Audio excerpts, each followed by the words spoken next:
Pozdravljeni! Ste kdaj želeli potovati v preteklost, čeprav ste tam že bili? V prihodnost, v sedanjost? No, to vam je zdaj omogočeno z prav posebnimi kartami, ki sem jih izdelala samo za vas. To so srednjeveške orakelske karte Rosetta. Torej, karte Rosetta so drugače že zelo dobro predstavljene na moji spletni strani oracleoflight.org, ampak odločila sem se tudi, da posnamem tale video za vse tiste, ki raje poslušate kot berete. Sicer bom spodaj prilepila link, pa lahko greste na mojo spletno stran in tam tudi o teh kartah kaj preberete. No, tisti, ki pa seveda nimate želje po branju, pa boste verjetno pogledali tale video do konca in na ta način se boste lahko naučili nekaj o mojih kartah Rosetta. Pripravila sem si tukaj en tekst, da bom malo pogledala, da česa ne pozabim. Torej, v tem videu bom predstavila karte Rosetta na splošno, torej bom podala nekaj pomembnih informacij o tem, kaj te karte so, kaj prinašajo in tudi kako jih uporabljamo. In pa tudi seveda, zakaj sem jih poimenovala karte Rosetta. V kasnejših videih pa bom razložila pomen vsake izmed kart, torej zakaj je nekaj narisano na kartah ali pa nekdo narisan, torej oseba ali stvar ali stavba.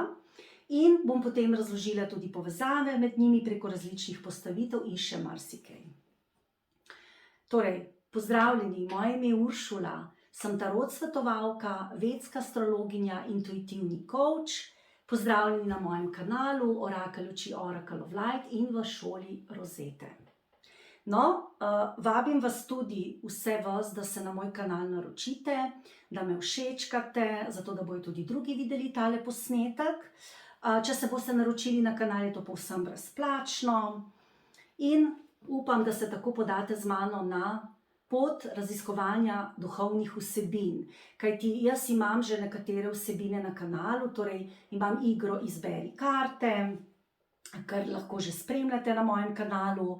Potem začela bom snemati tudi astrološke napovedi, intuitivne napovedi in pa različne vsebine tudi iz mojih bogatih mentorskih programov. Tako vabljeni, da se pridružite.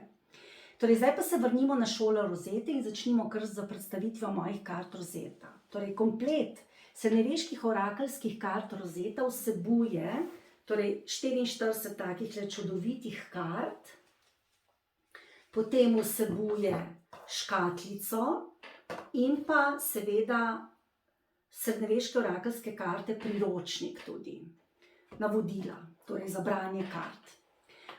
Torej, karte sem zasnovala povsem sama, po mojih navodilih jih je narisala Ina Lutarič in jaz mislim, da je opravila res čudovito delo, saj so karte res zelo lepe. In v teh kartah torej sem združila svoje znanje o okultnem, o zgodovini in tudi o umetnosti. Torej, okultno pomeni skrivnostno, torej znanje o okultnem, jaz se s tem ukvarjam že zelo dolgo, ker tudi že zelo dolgo berem tarot karte. Ukvarjam se pa tudi z drugimi duhovnimi vsebinami, torej z vedsko astrologijo, džotišem, potem berem tudi auro in kar nekaj o tem vem. Seveda znam pa brati tudi podobe iz sanj, torej znam nekomu tudi povedati pomen njegovih sanj, ker sem se zelo veliko ukvarjala tudi s tem, saj imam že od majhnega preroške sanje. Torej, na prvi strani teh kart so torej podobe, slike z simboli ali pa tudi temu rečemo tudi atributi. Na zadnji je pa Rosetta, kar pa je seveda tudi poseben namen, kar bom potem kasneje še razložila. Torej zdaj, zakaj sem zasnovala te karte, kakšen je bil moj namen? Torej, karte se imenujejo srednjeveške orakelske karte in tudi same karte imajo tudi videz srednjega veka. Torej so precej take čarobne, pravljične, na njih so torej vitezi, zmaj, potem čarovnica, dobra vila. Poleg tega so pa tudi malo temačne, torej vse, kar je značilno za obdobje srednjega veka. To ni naključno, zato ker sem srednji vek izbrala z prav posebnim namenom. Torej, zakaj? Srednji vek sem izbrala zato in s tem namenom, da pokažem ljudem na moč naše svobodne volje, torej na naš neverjeten vpliv, ki ga imamo mi na naše življenja. In tega vpliva se včasih zavedamo, včasih pa ne. Torej, te karte torej nisem zdaj zasnovala le z namenom prerokovanja, vedeževanja, ampak sem jih zasnovala tudi zato, da mi vsi z njimi lahko ozaveščamo vsak dan moč naše svobodne volje. Zdaj pa zakaj? Torej, srednji vek je bilo obdobje, ko so ljudje zelo težko spreminjali svoje življenje. Torej, to jim je bilo precej onemogočeno, torej niso mogli prehajati med sloji. Pomeni, da v srednjem veku je bil položaj ljudi v družbi deden. Pomeni, če si se rodil kot kmet, si tudi ostal kmet. Če si se rodil kot plemič, si tudi ostal plemič. Torej, zelo malo je bilo možnosti, da bi prešel iz enega sloja v drugega. Podobno je danes v Indiji, kjer še vedno obstaja kastni sistem, čeprav je z ustavo prepovedan. In to tudi pomeni, da ljudje težko prehajajo iz ene kaste v drugo. To je zelo podoben sistem, kot je bil takrat. In karte sem torej zasnovala preko srednjeveške družbe v hierarhiji, ki je bila takrat prisotna, in sem postavila osebe okoli gradu, potem okoli mesta, in pa dodala sem tudi čarobna bitja, vampirko, potem dobro vilo, angela, ker so ljudje v srednjem veku takrat verjeli v to popolnoma. Poleg tega pa so ljudje v srednjem veku bili zelo vdani v usodo, tudi so delili ljudi, na primer na vernike in nevernike. Torej, če si bil veren, oziroma če si verjel v Boga, si bil veren, če nisi verjel v Boga, potem si avtomatično verjel v hudiča, torej si bil nevernik, kar pa je seveda cerkev tudi spodbujala. In cerkev je tudi spodbujala to idejo nemoči in nemoči vpliva na našo usodo. In je seveda ljudi učila, da če si se rodil kot kmet, potem potrpi, delaj, bodi ubogljiv, ker ti je pač Bog v tem življenju to nalogo dal in boš seveda dobil zadoščenje v nebesih na drugem svetu. Ampak seveda, mi smo pa že prešli to obdobje, smo tudi že doživeli čas renesanse in tudi razsvetljenstva in še kasneje, ko so pa ljudje oziroma družba nekako je izstopila iz tega ven in se začela bolj zavedati pomena svobodne volje. Ampak nekateri ljudje imajo še danes to miselnost, da se ne da nič narediti, da se ne da nič spremeniti. To so večinoma ljudje, ki nastopajo v vlogi žrtve, ki verjamejo v usodo in nič drugega, podobno kot so verjeli ljudje v srednjem veku. Torej, seveda taki ljudje, ki verjamejo samo v usodo, zelo težko udejanjajo svojo svobodno voljo, saj večinoma sploh ne vedo, da jo imajo. Eni se pa seveda zavedajo moči svobodne volje in jo tudi poskušajo uresničiti. Torej, je res, da glede na karmo mi imamo nekateri več svobodne volje oziroma manj. Torej, to je seveda odvisno od naše karme in pa seveda od stopnje naše zavesti. Zdaj imamo tri glavne stopnje zavesti. Torej, prva stopnja je zanikanje lastne moči, to je, ko imaš vlogo žrtve, ali pa ko se občutiš, da si žrtev. Potem druga stopnja je, da se postavimo sami zase, in pa tretja stopnja je pa delovanje iz vibracij brezpogojne ljubezni in harmonije. Torej, stanje nekega notranjega ravnovesja, harmonije in pa brezpogojne energije ljubezni. Torej, tisti, ki se zavedajo sebe in svojega okolja, se zavedajo verjetno tudi svojih podzavestnih vsebin, to bi nekaj potem povedala. In ti ljudje poskušajo ozaveščati to in taki ljudje dostikrat spreminjajo ravnanje v odnosu do ljudi v okolju, do stvari v okolju. Tisti, ki se pa tega ne zavedajo, torej se pa postavijo v vlogo žrtve, imajo občutek, da se ne da nič narediti in tudi nič ne naredijo. In tudi postanejo in ostanejo žrtve svojih podzavestnih vsebin. In te podzavestne vsebine usmerjajo njihovo življenje. Torej, namesto da bi oni usmerjali sebe, te podzavestne vsebine usmerjajo njih. Lahko ste pa tudi nekje vmes. Torej, to zdaj ne bi preveč o tem govorila. Torej, vrnimo se na te moje karte. Z mojimi kartami sem torej jaz želela ljudem pomagati, da ozavestijo moč svobodne volje, da spremenijo miselnost, da sprememba ni možna, kar je pač seveda tipično srednjeveško miselnost.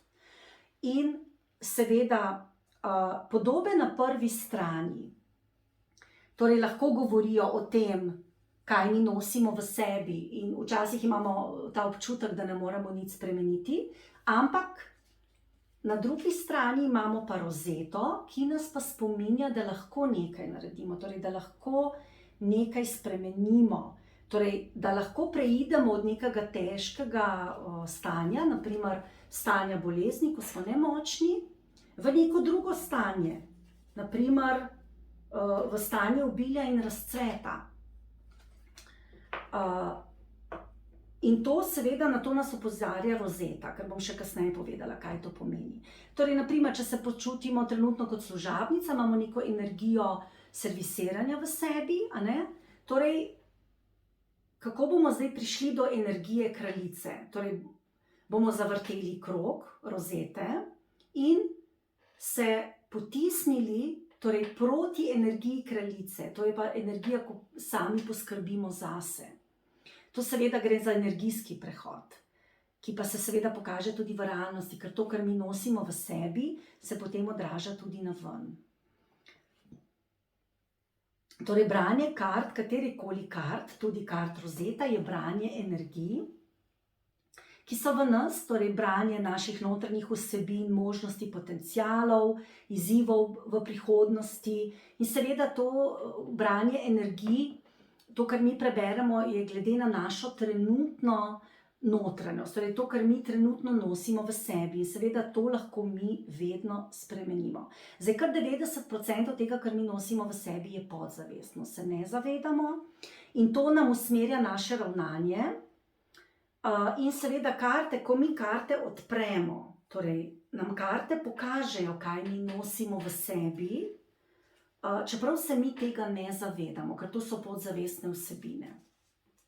To, naprimer, temu se reče paradigma, to so potlačeni vzorci, norme, pravila oziroma travme, strahovi, konflikti, potlačena zamrznjena čustva, strahovi, talenti, tudi upi, ne vem, marsikaj je tukaj v tej paradigmi, a ne?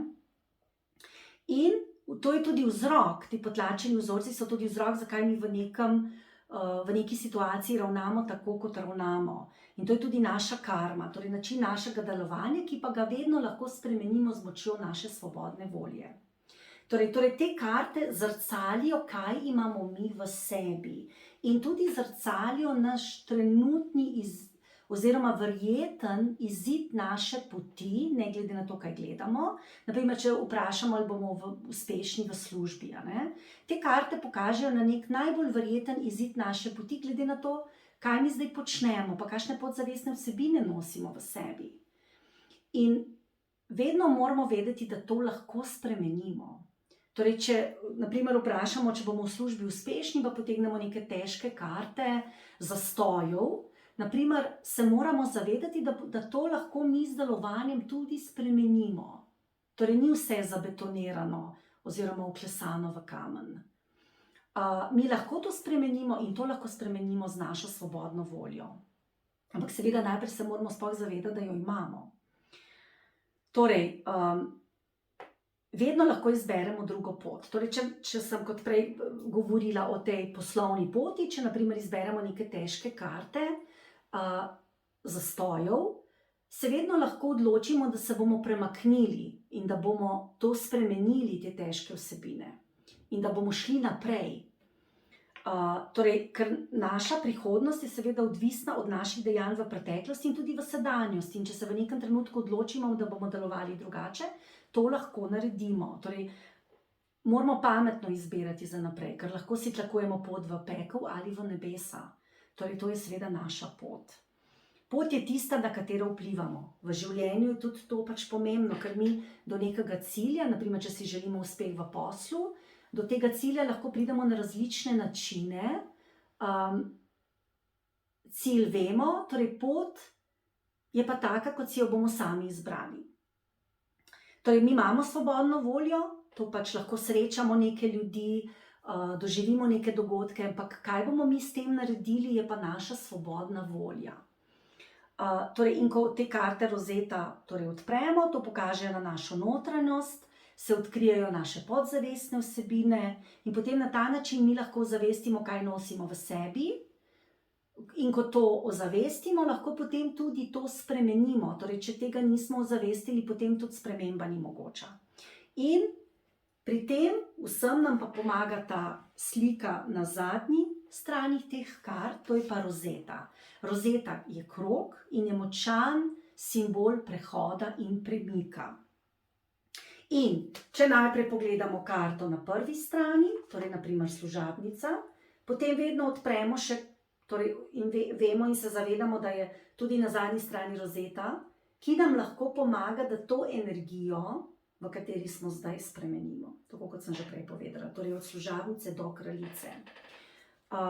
Rozetto, seveda, zakaj sem izbrala Rozetto? Prvič zaradi tega kot simbol kroga in premika. Prvič zato, ker je seveda Rosetta zelo značilna za srednji vek, za gotski slog, ki je prevladoval v srednjem veku, torej za gotsko arhitekturo. In Rozetto lahko tako najdete v vseh večjih stolnicah po Evropi, gotskih stolnicah, torej v cerkvah. In seveda tudi zaradi tega, ker je krog simbol večnega obračanja, muhavosti usode, torej ljudje smo del tega, torej, da doživljamo slabo, dobro in krog to predstavlja, torej enkrat smo na vrhu, enkrat smo na dnu. Torej je simbol večnega obračanja usode navzgor in navzdol. Torej na eni strani torej seveda ponazarja muhavost človeške usode, na drugi strani pa moč naše svobodne volje, da sami nekaj spremenimo tako, da zavrtimo krog naprej in se osredotočimo na premikanje, na vztrajanje, torej na to, da se vse skozi premikamo in nekaj delamo. Ker če nekaj delamo, če se premikamo, potem bomo tudi napredovali. Torej, če ne bomo naredili nič, ne bo nič. Če se bomo pa premikali, bo pa zagotovo nekaj prišlo. No, poleg tega, torej, Rosetta je tudi simbol ljubezni, predanosti, dviga zavesti. Drugače Rosetta izhaja iz angleške besede rose, kar pomeni cvet vrtnice in njen izgled spominja na vrtnico. Drugače, naprimer, če sanjate zlato vrtnico, pomeni, da boste zelo napredovali v dvigu zavesti. Tako da to pomeni torej tudi dvig zavesti. Poleg tega pa je Rosetta tudi simbol trpljenja. To je pa potem, ker Rosetta imenujejo tudi Katarinino okno. To je po sveti Katarini Aleksandrijski, ki je bila usmrčena na kolesu z ostrimi noži. In na kaj nas to spominja? Spominja nas na to, da ima vsaka vrtnica tudi trnje. In vsaka pot proti svetlobi tudi veliko ovir, problemov, težav. Ampak seveda, če se premikamo, če vztrajamo, bomo napredovali. Torej, seveda ni lahko se najprej zavedati, kaj se ti dogaja, sprejeti stvari, ki se ti dogajajo, ker je to lahko zelo težko, potem pa to tudi spremeniti. Ampak te karte vam lahko pomagajo pri tem. Torej, ko jih odprete, vidite, v kateri energiji ste, kaj potrebujete in potem lahko s pomočjo Rosette, ki podpira te simbole na prvi strani, tudi spremenite bom rekla, te vaše težke vsebine, ki jih nosite v sebi, to vašo stisko, vašo bolečino, karkoli to že je. Torej, mi smo tukaj na svetu, da se učimo, da napredujemo, zato je tudi Rosetta razdeljena na 8 razdelkov. Številka 8 je simbol neskončnosti, prehod iz zemeljskega v duhovno in v vsakem razdelku sta 2 kroga, kar skupaj tvori število 16. Število 16 v tarotu predstavlja trdnjava. To je simbol preobrazbe, spremembe, težke spremembe, tudi zdravljenja. Če pa 6 pa 1 seštejemo, pride pa 7. 7 je pa kočija v tarotu in pomeni premik. Torej, če bomo se premikali, bomo vse skozi napredovali, skozi težave, skozi ovire. Lahko se bomo kdaj ustavili, ampak Če bomo imeli to zavedanje, da se moramo premakniti in se bomo premaknili, bomo zagotovo napredovali. In to moje karte tudi želijo vsem vam sporočiti. Torej, in če se bomo premikali, bomo seveda sprožili tudi proces zdravljenja, se dvignili v duhu, razširili zavest in spremenili svojo realnost. Če se pa ne bomo premaknili, pa ne bomo prišli nekamor. Torej, potem rozeta ima tudi v sebi barve mavrice, ki sijejo na vse nas in nam prinašajo svetlobo, ljubezen in upanje. Torej, hvala, ker ste me spremljali do konca. Na tak način poskušala sem razložiti, kaj karte rozeta prinašajo. V naslednjem videu pa bom govorila o tem, kako spreminjati našo energijo, torej kaj je usoda, svobodna volja, bom tole malo bolj razložila, torej kako od služabnice priti do kraljice. Kaj pomeni energija v odnosu, torej kako preko kart rozeta videti, kakšno energijo ima neka oseba v odnosu, torej to bomo že kar konkretno prišli na razlago kart rozeta, torej naprej od kraljeviča do kraljične, in pa če so vmes kakšne karte, kakšen je odnos med dvema osebama. In pa od gradu do prižigalke luči bom tudi razložila, torej grad sem postavila na začetek mojih kart, zadnja karta je pa prižigalka luči in to je bilo tudi z namenom. Torej, grad pomeni nezavedanje okolice in sebe in samega sebe in ujetost v okoliščine, zaprtost, omejenost. Prižigalka luči pa pomeni popolno zavedanje tega, kdo mi smo in kaj nosimo v sebi, in bom to tudi razložila. Mogoče se bom tudi dotaknila, kako kreirati pare v rozeti, če bo čas, drugače bom pa potem to v tretjem videu povedala. No, to je bilo na kratko o mojih kartah rozeta vse. Lepo vas pozdravljam za danes.